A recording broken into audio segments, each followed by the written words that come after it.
Good afternoon, everyone. We're here with Manuel Mergal once more to talk to us about architecture, traditional and modern. The first three installments we've gone through, we have looked at instances of traditional, of classical architecture from many geographic locations and many time periods.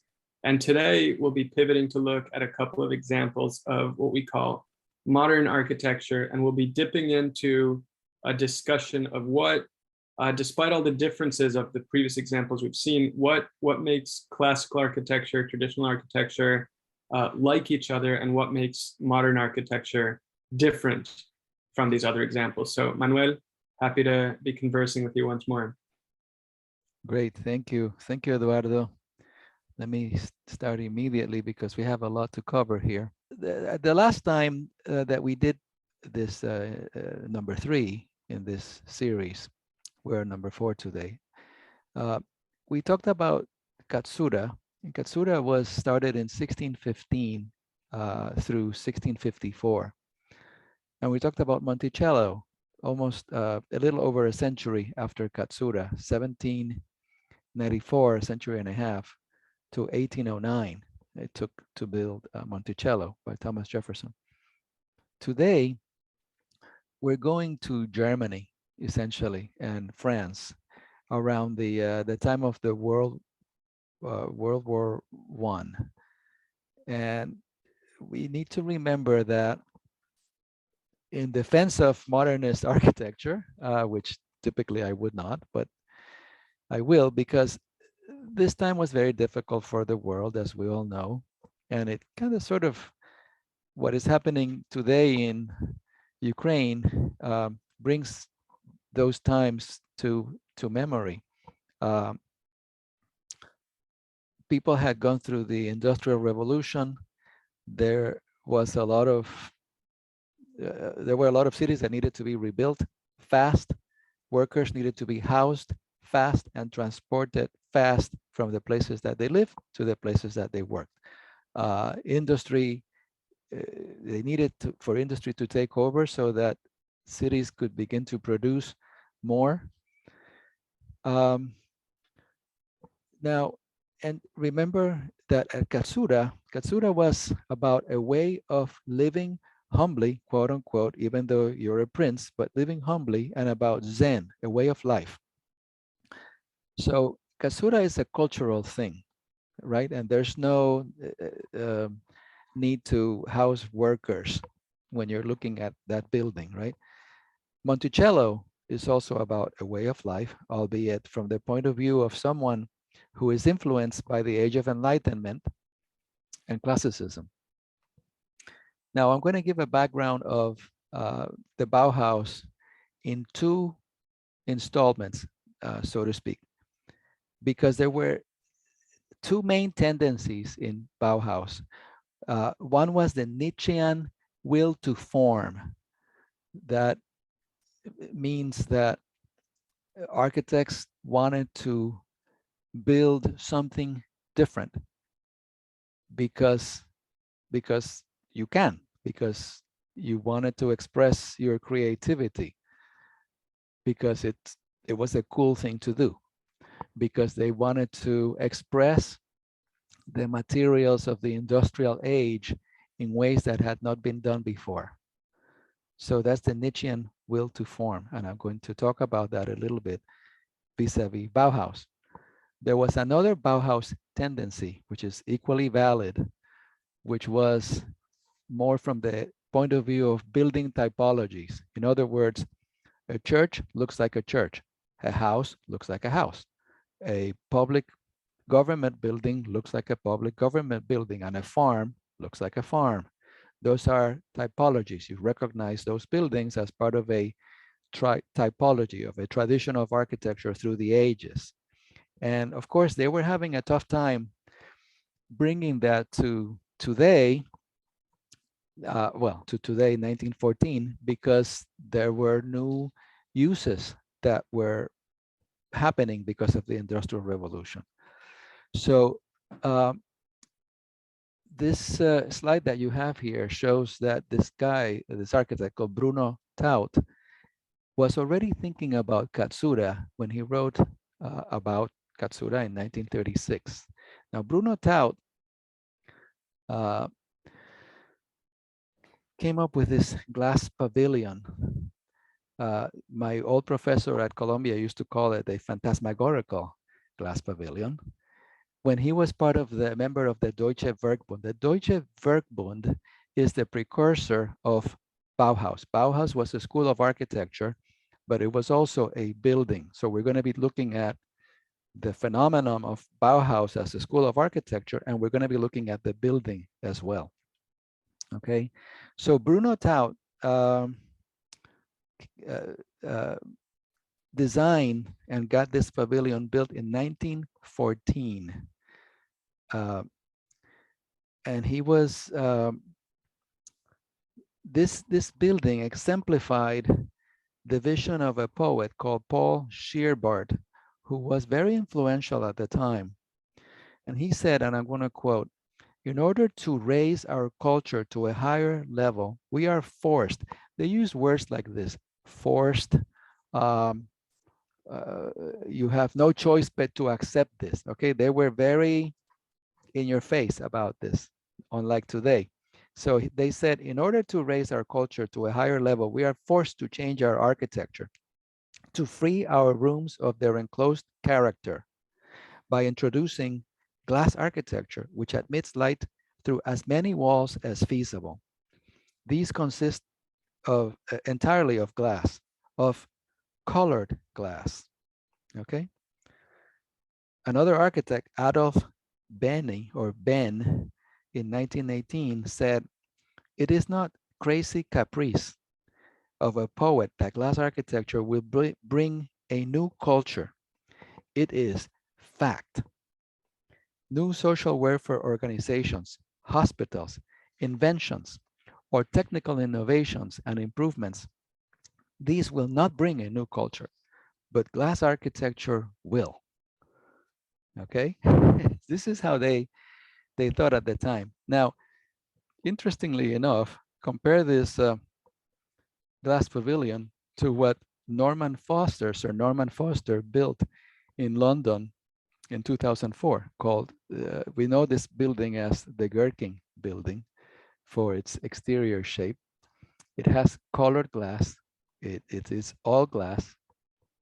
Obviously, it's an office building, and we know that today because we're accustomed to seeing tall buildings in cities. And when they're all enclosed in glass like this, we immediately say, well, this has to be an office building because nobody would want to live in a place like that. So it has to be an office building, right? So these ideas have consequences, right? They come to today. Now, the glass idea did not start with Paul Scheerbart in 1914. It had already been around. And you can see here Joseph Paxton's 1851 Crystal Palace, built to house the an exhibition in London in 1851. Now let me read something else from Walter Gropius. Walter Gropius was the teacher a very influential teacher at the Bauhaus, who designed the Bauhaus building. And then later in 1928, because of the Nazi persecution, because all of these people were leftists, okay, and they had communist and socialist ideas, and the Nazis didn't like that. So he had to leave Germany along with others, and he came to the U.S. and eventually became dean of the Harvard School of Architecture. So he was very influential in the United States. He wrote back then on his first introduction to the art and design program of the Bauhaus, he said, "We must want, imagine, and create the new architectural concept cooperatively. Painters, sculptors, break down the barriers around architecture and become co-builders and comrades in arms towards art's ultimate goal, the creative idea of a cathedral of the future." Okay, now interestingly enough, you can see how the Crystal Palace in here becomes this quote unquote cathedral in a way of the future. Now, according to Bruno Taut, whose glass pavilion we saw earlier, the crystalline structure had been designed in the spirit of a Gothic cathedral. It was, in effect, a stad corona, or a city crown.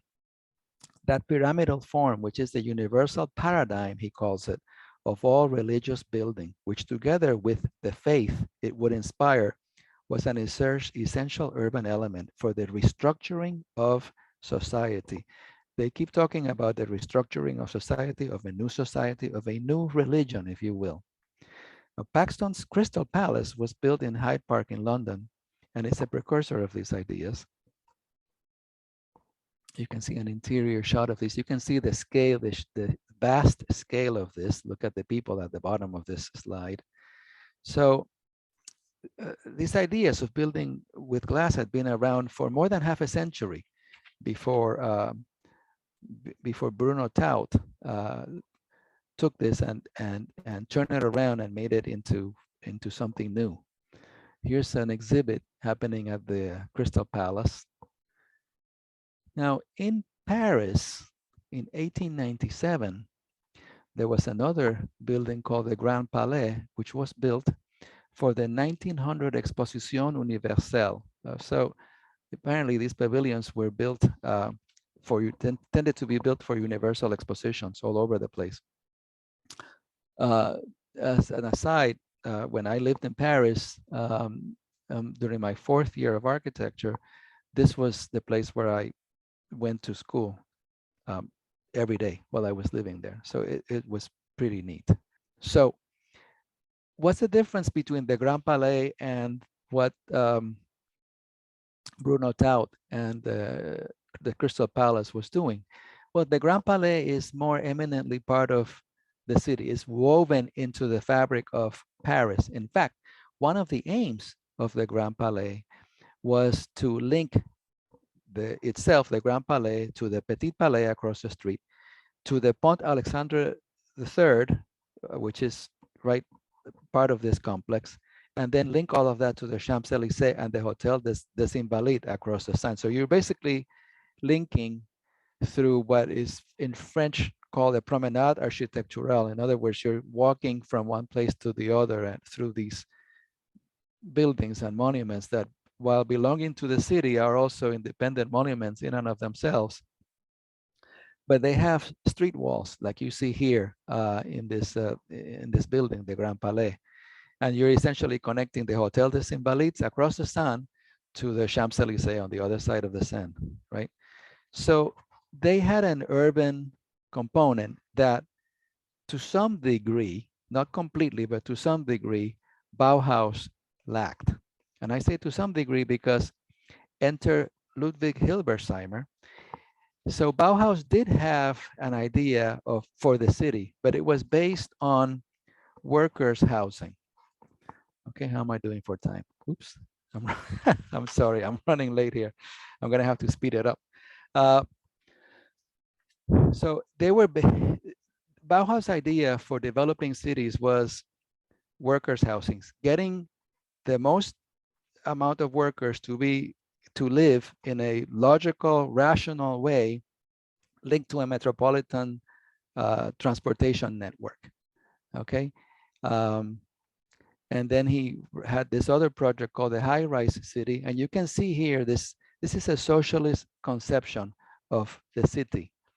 It's not by any stretch of the imagination what Paris looked like or will ever, hopefully, will ever look like. But we have seen, in some degree or another, we have seen places that resemble this, and it gives us the heebie-jeebies, right? So there was an idea of efficiency. And in fact, interestingly, Hilbersheimer left Germany along with one of his colleagues who was very influential in the US, Ludwig Mies van der Rohe, who designed the Seagram building and who was a teacher at IIT in Chicago. Okay. And they both worked on projects in Chicago, like the South Side Project in Chicago and the Lafayette Project in Detroit. So you may remember that Chicago has elevated areas of the city and other areas of the city where you have uh, uh, highways running through, right? So part of it is a result of this type of thinking that happened with that started in the Bauhaus. Okay, so this had never been dealt with before. You know, the consequences of the automobile, for instance. How do you deal with that, right? Now, Ms. van der Rohe was also working with the idea of a glass building, a glass skyscraper. And he came up with this, I would say, seductive drawing. Back then it's a little dark, but if you see the original in the Museum of Modern Art, it's a little lighter and it's interesting. You know, it's a glass building. Of course, at the time, nobody thought this is gonna get really hot. How do you deal with the air conditioning, for instance, right?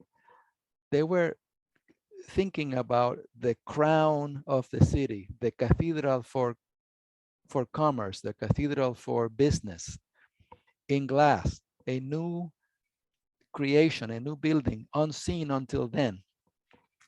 And it actually became a reality in New York City. Ms. van der Rohe designed the Seagram building.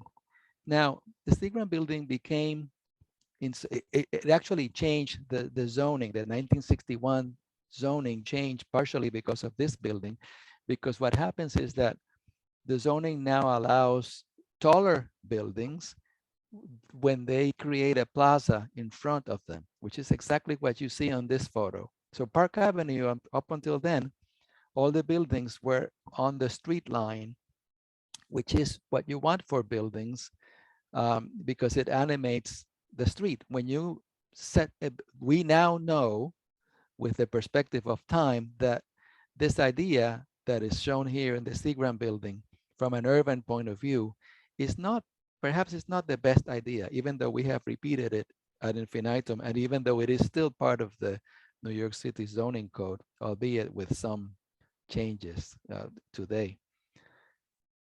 So Manuel, you're pointing there to the gaps created by some buildings being set back from the street line. By this building in particular, the Seagram building is set back from the street wall, which you see here. And this gap is now a plaza. And at the time, it was a unique gesture in the city that had not happened until then, because all the buildings look like this and this. How would you explain kind of the effects of that? What, maybe, is it psychological? What's the... Well, he wanted to create this. He wanted to create this idea, right? He wanted to have this beautiful object type out there in space. And so that this was part of the move to do that. But your argument is that the setting back interrupts, right, kind of the street. And say more about that. We know today as urbanists, we know that this is not necessarily the best thing to do. In fact, it's not a good idea to set the building back like that, because you end up creating many times a plaza that where nothing happens. In the winter, it's barren, empty. Nobody wants to be there. It's very cold, foreboding. You know, you fill it with Christmas trees and stuff and tchotchkes because you don't know what else to do with it. Or if you're lucky, like in some areas of Paris, like in front of the Centre Beaubourg, you have it's been occupied, right? But again, the Centre Beaubourg is an exception. It's not like when you go here to New York to 6th Avenue, where you have building after building after building after building after building with a plaza in front of it, right? And the tall building behind it. What do? You can't keep, you know, you don't, there's so much that you can do with that, and they end up being empty, or they end up being places where the homeless sleep. But anyway, back to the Seagram building. You can see how this influenced a lot of the office buildings that are built today, except that this particular one was very meticulously designed and very expensive to build and very expensive to maintain. And so most people don't have the deep pockets to be able to do what Seagrams did in here.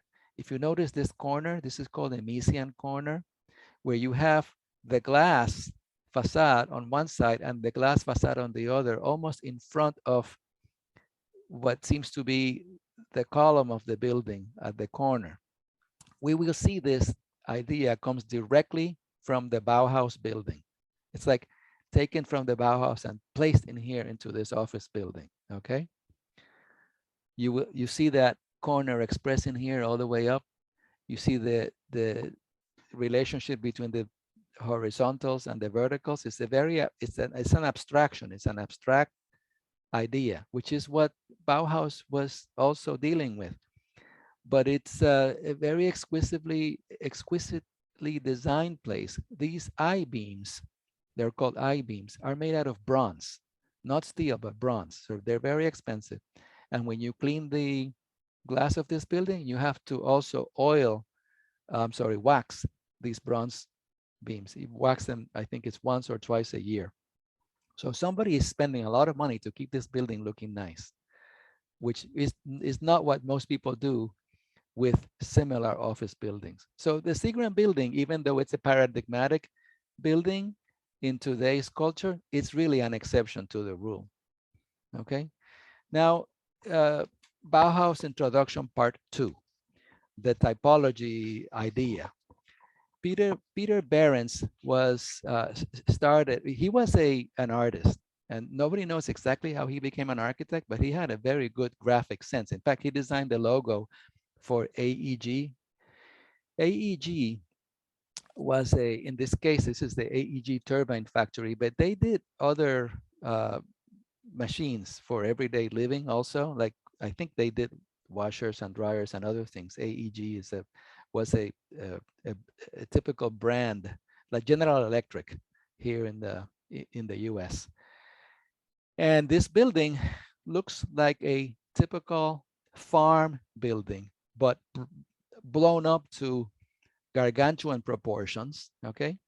But then he begins to do something, Peter Behrens begins to do something here that is not tectonic, and therefore it's not classical, even though it looks classical because it looks as if it has a pediment and it looks as if these two corners are holding it up.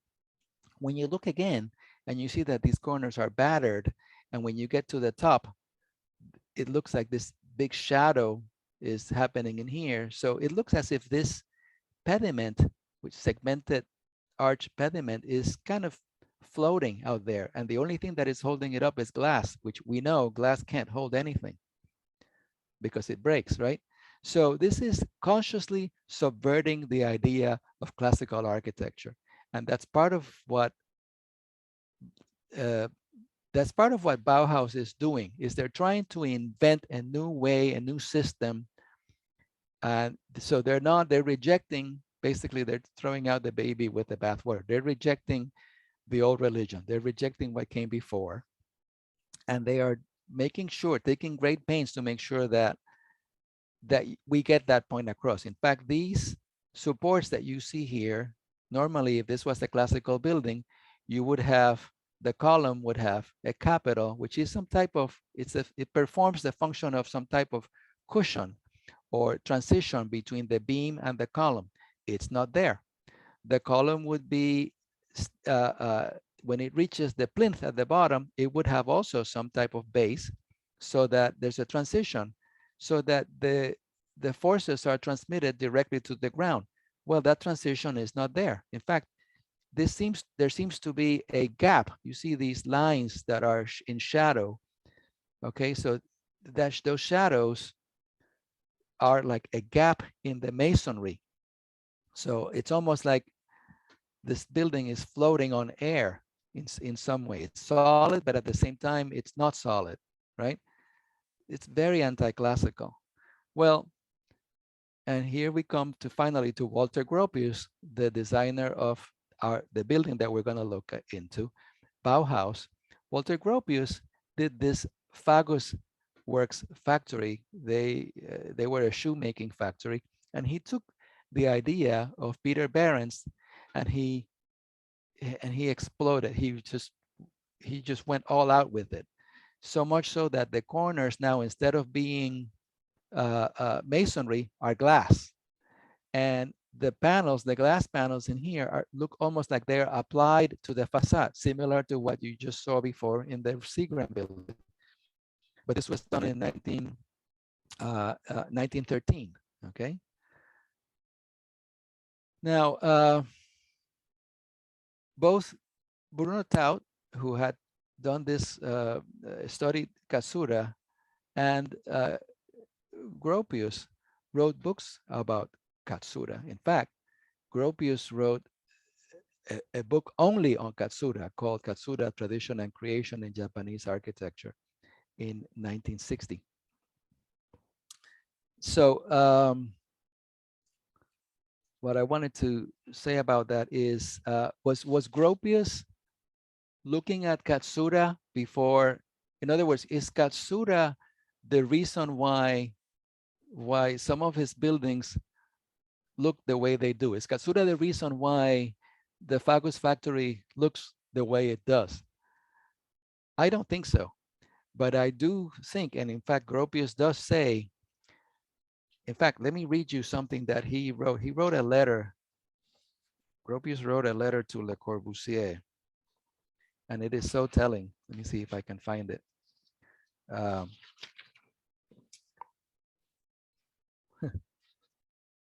Before we get to Le Corbusier, I'll tell you. He said, "Dear Corbu," they used to call him Corbu.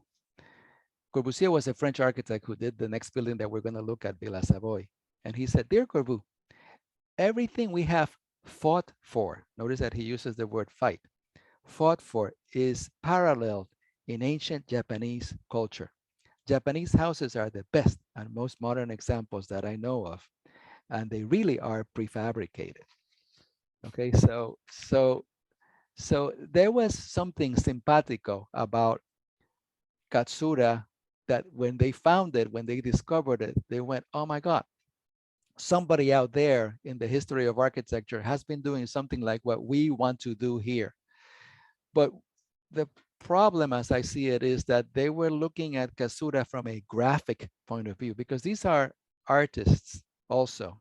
Okay, so they're looking at things graphically. There's nothing wrong necessarily with doing that, but let's call it a spade a spade. That's what they were doing, I think. So, different than traditional classical architecture, this is an asymmetrical abstract composition. There may be some dynamic symmetries in here, or local symmetries. This is a local symmetry around this entrance, but the overall building is not. So this has a local symmetry. That one back there has a local symmetry, but the overall building is this dynamic symmetry. It's balanced, if you will, right? And this is expressed even more in the Bauhaus school. There's the idea of the shoji screens, the idea of the modular steel frame that you see here in the modularity of this of Katsura. The idea of flexibility, that anything can happen behind this facade. It's very flexible. Okay, so you could say, well, some of the traditional classical buildings are like that as well. So, okay, fine. I'll give you that. Touche. Now, this is Bauhaus. So you can see how you can imagine this building built today in New York, in Queens, say, or in Detroit, or in Chicago, or anywhere in the USA. This is not alien to what we have seen. Okay, but this was a school built like not too many buildings had been built up until then, back in 1925, right? And you can see this also some of its shapes to Russian constructivism, meaning that there's the diverse parts of the building that are balancing each other and expressing different functions. These are the classrooms in here and the ateliers for the students. There's the more common areas down here, and there's some of the workshops on this part of the school. Okay, now you can see some similarities to Katsura. I'm not saying that it's a one-to-one correspondence. I'm saying that when they looked at Katsura, they went, Eureka, we found something that is in the spirit of what we want to do back here in Germany and export to the rest of the world. And we don't have too much time to go into detail about the Bauhaus, but in this part of the building is where you have the classrooms, and above you have the ateliers. This is the bridge building that connects this left side to the right hand side. In here you have some of the workshops. You have the woodworking workshop in here, the big one, and you have some of the common areas like the auditorium, a stage, a dining area, a kitchen, I'm sorry, a serving counter and a kitchen back here.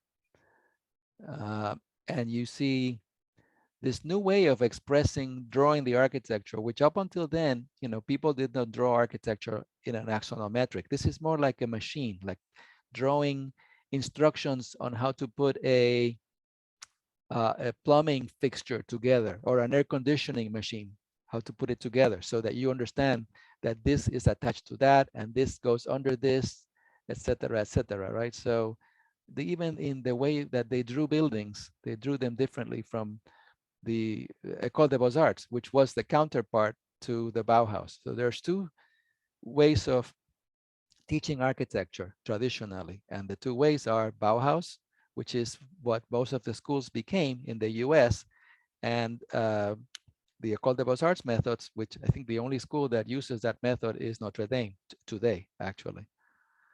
Okay, so here's more pictures of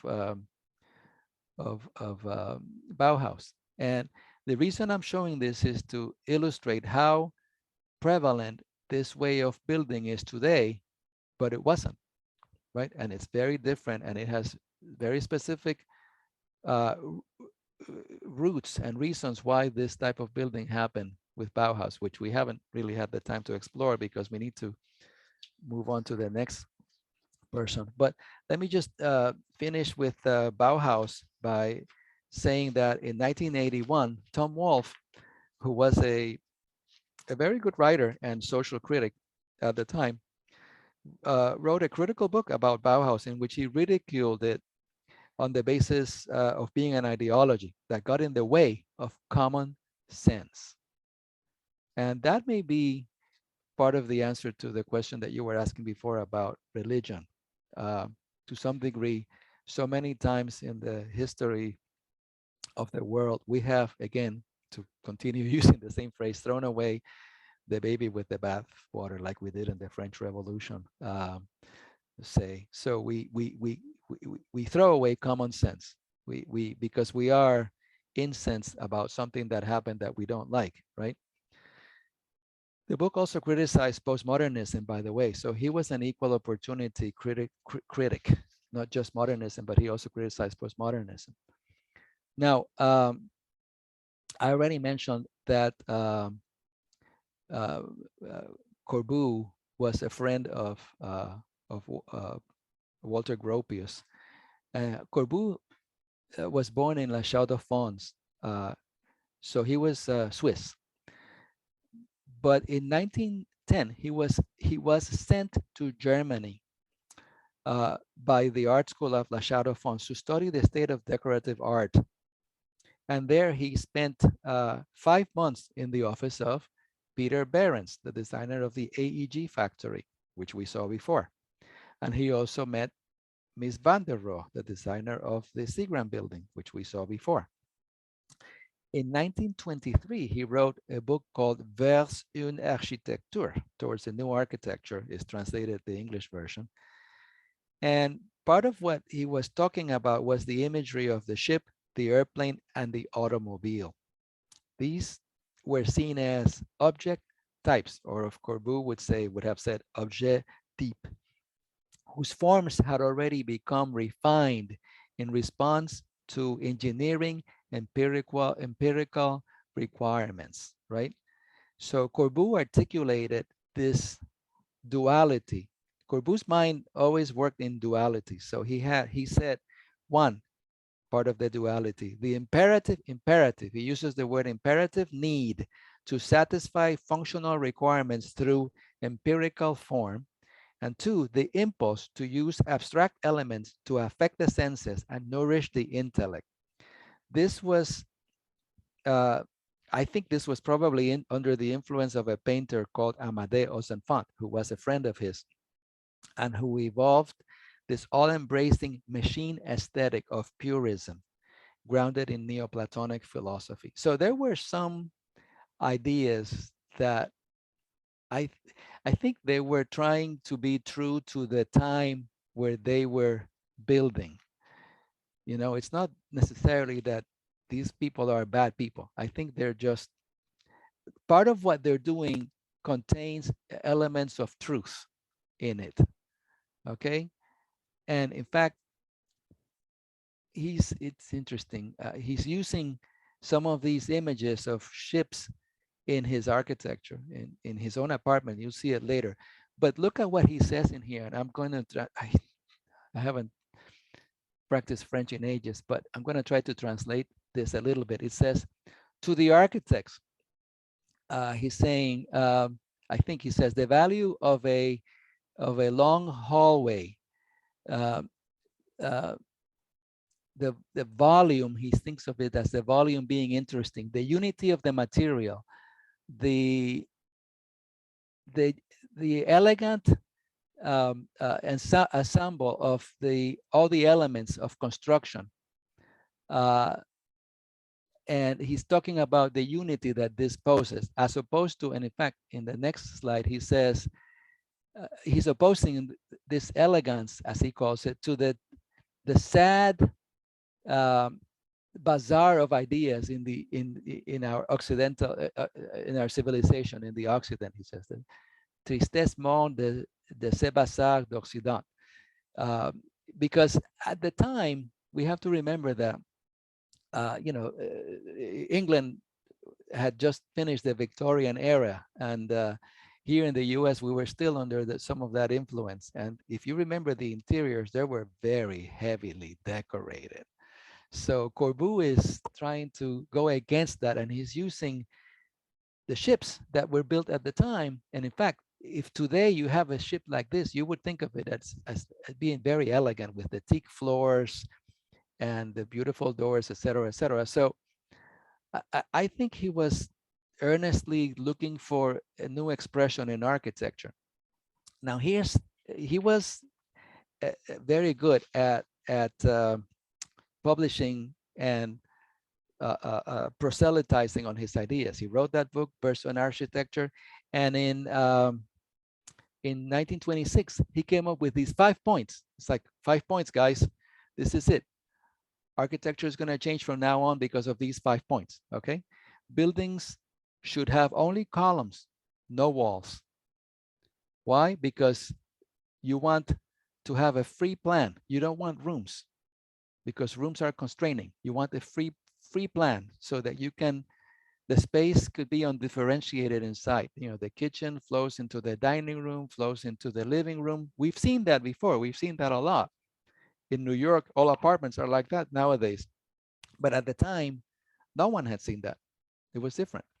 We want what he used to call the fenêtre à longueur, the ribbon window, instead of the porte-fenêtre, the door or the vertical window. Okay. He said, we want buildings to be elevated on pilotis, on piers or columns, so that the ground is free underneath, so that they tread lightly on the ground. This idea is still prevalent today, right? People want to tread lightly on the ground. And we want to have roof gardens, so that you replace the garden that you stole from the earth with the building, you replace it up on the roof. So these were powerful ideas that actually are expressed in the next building, that in the last building that we're going to study in our series, which is the Villa Savoy. And you can see how these ideas are expressed in the building. You know, building is built on pilotis. You have the ribbon window. You have some forms up there that indicate that something interesting is happening up on the roof. You're not sure quite what it is, but based on those 5 points, you can guess that it's going to be a garden up there. Right now, you see, this is the back of the building, which all the time going through school, the professors had never shown us this back of the building, and with good reason, because it looks ugly, right? Oops, it looks ugly. So I can see why nobody wanted to show that to us. Now, here's the difference between the porte-fenêtre and the fenêtre à longueur. In classical architecture, you put voids or windows where you don't have supports, where you don't have columns. Okay, this is the Escorial in Spain. Okay, and it's the most paradigmatic example that I can imagine of very solid masonry walls. So the architecture, the traditional architecture is basically one with the structure, whereas in more modern architecture, the surface, the exterior, and what is happening on the inside are not necessarily, they don't have a one-to-one correspondence, okay? Quickly, in here, the Villa Savoy, if you come in by car, right, you come in here, you turn around, and you park your voiture in here. You have 1, 2, 3 spaces. This is the 3-space car garage.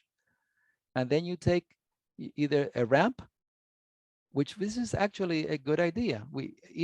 This is today we know that ramps are important because there are people that actually that need them. Like my daughter's mother-in-law right now needs a ramp in her house, and the stair, and then some bedrooms downstairs. And then the main floor, you see the ramp and the stair, some bedrooms back here. And you have the kitchen, storage area behind the kitchen, and then an undifferentiated space in here, which serves as living, dining, and opens onto a roof garden, or part of the roof garden in here. And then the completion of the roof garden with those funny shapes that you saw before up there on the roof. And then again, the ramp and the stair, right? So here you see the ground floor. Here's the garage with the doors closed. Here's an undifferentiated interior, no rooms. The stair is open and becomes a sculptural element. The ramp also becomes a sculptural element, okay? Columns are separated from exterior walls. So the exterior wall and the inside have no relation to each other. Undifferentiated areas instead of rooms on the inside. Now, you look at this and you say, I've seen this already. This is not new. Of course, it's not new, but in 1928, this was very new. Nobody had seen something like this, right? You see roof gardens opening big expanses of glass, a new material that was, I mean, this could not have been done before, to be able to have such a huge expanse of glass like that. Now, the question is, because you can do it, should you do it? Because the technology allows you to do something, is it a good thing to do? We know nowadays that this is an energy guzzler. We know nowadays that these areas down here are probably areas where water can infiltrate, okay? But at the time, nobody thought about that. Nobody was interested in that. We was interested more in having the expression of a new society, of a new architecture, of a new idea. Here's the apotheosis of the roof garden, right? I find it rather blah, but it's a roof garden. And you've seen bathrooms like this before, but at the time, nobody had, thought that the bathroom could almost be virtually a spa. Now, Corbu had traveled to Morocco, and he might have seen something like similar to this in Morocco, say. So he's bringing some of those ideas from his travels into his architecture. Again, another building, this is not Villa Savoy, but it's showing how the interiors are undifferentiated, and there's basically no rooms on the inside. And here's an apartment that he built for himself in one of his Unité d'Habitation buildings, this one in Berlin. And you can see some of the ship imagery taking over in the interior of the architecture, right? And again, you can see the undifferentiated space in here of the living, the dining, and the kitchen, which is only separated by this small pass-through counter in here. And yes, Corbu had people know that Corbu had a system of proportion called the le moduleur. He called it the modular man, the moduleur. But you know, this is based on the golden section. Guys, the golden section has already been explored since the time of the Greeks. And Da Vinci, you know, famous Vitruvian Man, you know, where you have the man with the hands at an angle and the shape of the body describing a circle and a square, right? So Corbu is not doing something new in terms of the proportions, but he is grappling with trying to weave humanistic ideas into mechanistic type of architecture. So it's a good thing. It's not a bad thing.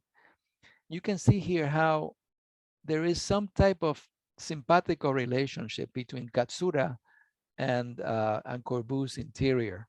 Okay, and this is my last slide on this subject.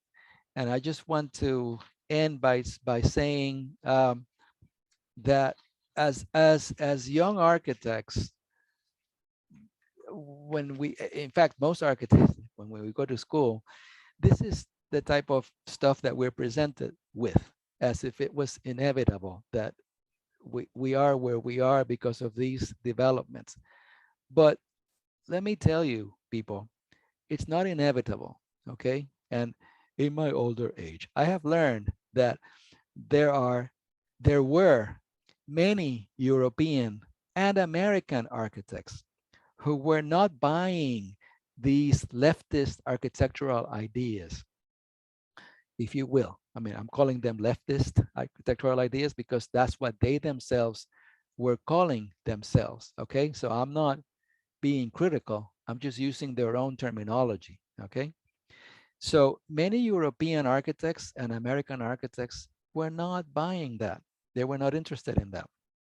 Like, for instance, Edwin Lutyens in England or Josep Plečnik in Slovenia in Europe. Here in the US, we had people like Royal Barry Wills in Massachusetts, who in fact went on a competition against Frank Lloyd Wright for a house for the magazine called Life at the time. I think it was in 1939. And guess who won? Royal Barry Wills against Frank Lloyd Wright. Interesting. Most architects don't know that. Other architects, Charles Platt in New York, Dwight James Baum in New York and Florida, Mudge Schmidt, who was the architect of Gracie Mansion, who died in 1976, I think. So these people were alive not that long ago. David Adler in Chicago, Philip Trammell Schutze in Atlanta, Grosvenor Atterbury, who designed Forest Hills, and Forest Hills Gardens. A lot of the building, the attached buildings in Forest Hills Gardens, and in fact, a lot of the detached houses are made out of concrete, which is the material that Corbu was experimenting, and the reason why Corbu thought that you had to do something like this, right, was because you're building in concrete and you have to express the new material that you're building in. Well, no, you know, Grosvenor Atterbury designed Forest Hills Gardens, which is a very sought after piece of real estate today, and he designed it in 1909 in concrete. And most architects that I know of don't know that, because this is the stuff that we are sold, that we have to study as young architects. Okay, but it's not. Anyway, I've said enough. I, I think I got my point across. You don't have any of those examples handy, do you, to take a look at sort of, as I understand it, you're describing these as alternate, equally modern but alternate trajectories that maybe have a different pedigree and a different philosophy than some of the example of Corbusier and Bauhaus that you're pointing out here. Is that right? Very much, exactly correct. Very much so. Yes, I don't have examples right now. I would have to, that would have to be the subject of another very involved type of seminar or lecture. But if you detect a little bit of frustration in my tone of voice, it is there, yes, because as a student, you want to be exposed to ideas so that you can sift them in your head and in your mind and understand the world that you're living in and what has happened before, so that you can see into how you can develop it going into the future and understand the present, right? And yes, I do feel somewhat cheated by my professors to some extent uh, because they were.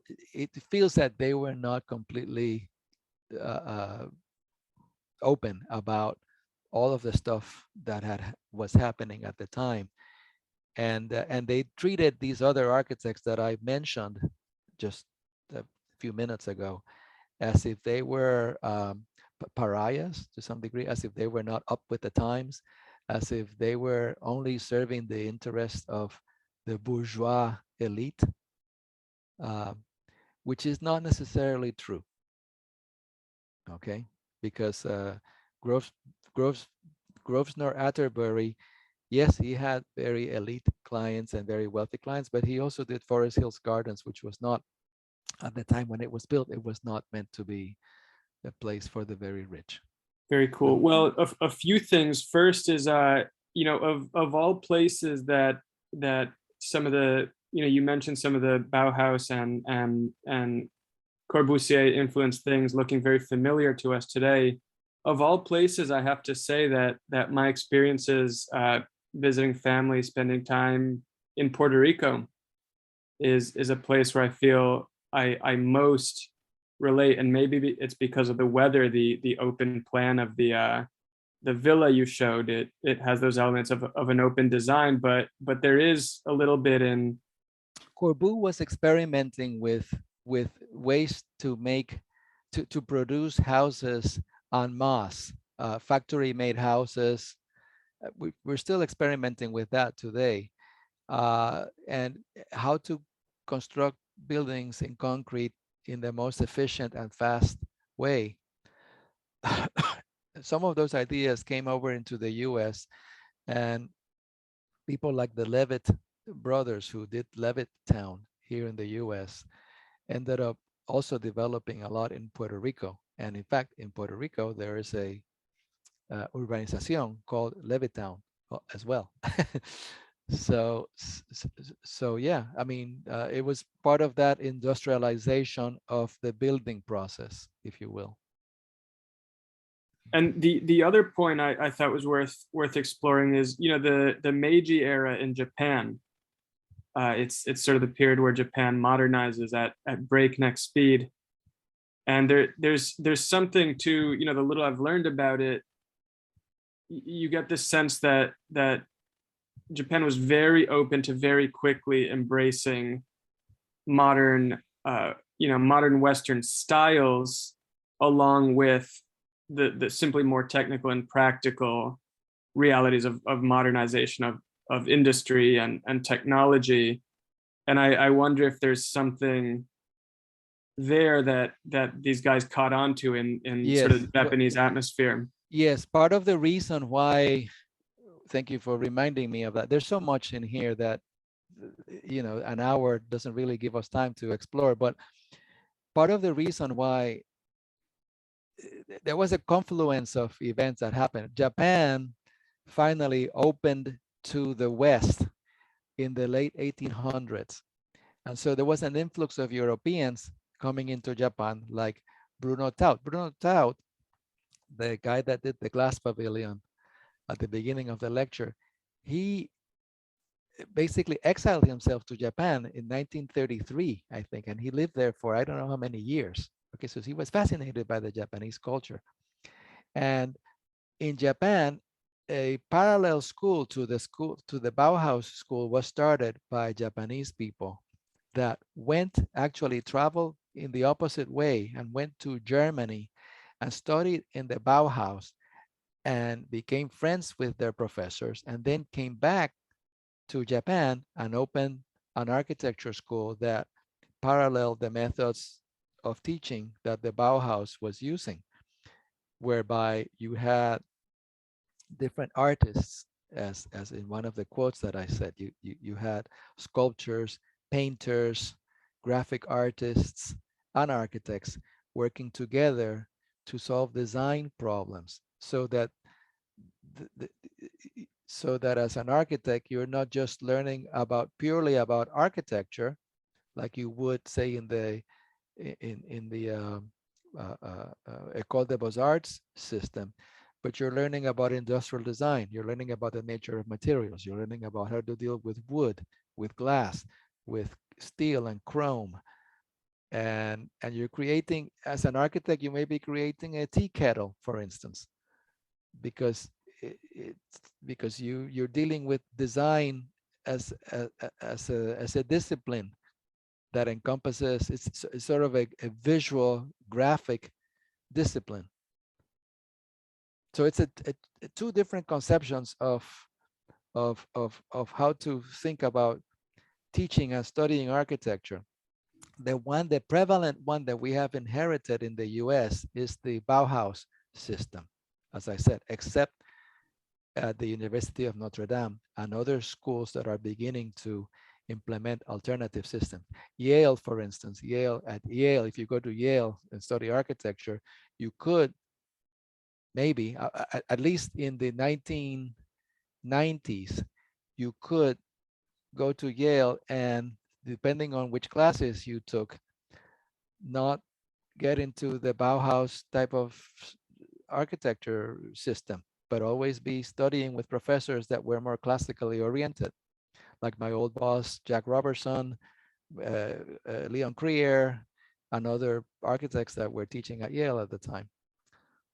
But not too many schools are like that. But in Japan, yes, there was an influence, definite influence of Bauhaus. Yes. Great. Well, Manuel, let's leave it at that for today. Thank you. Excellent. My pleasure. This was good. This was fun. I enjoyed it.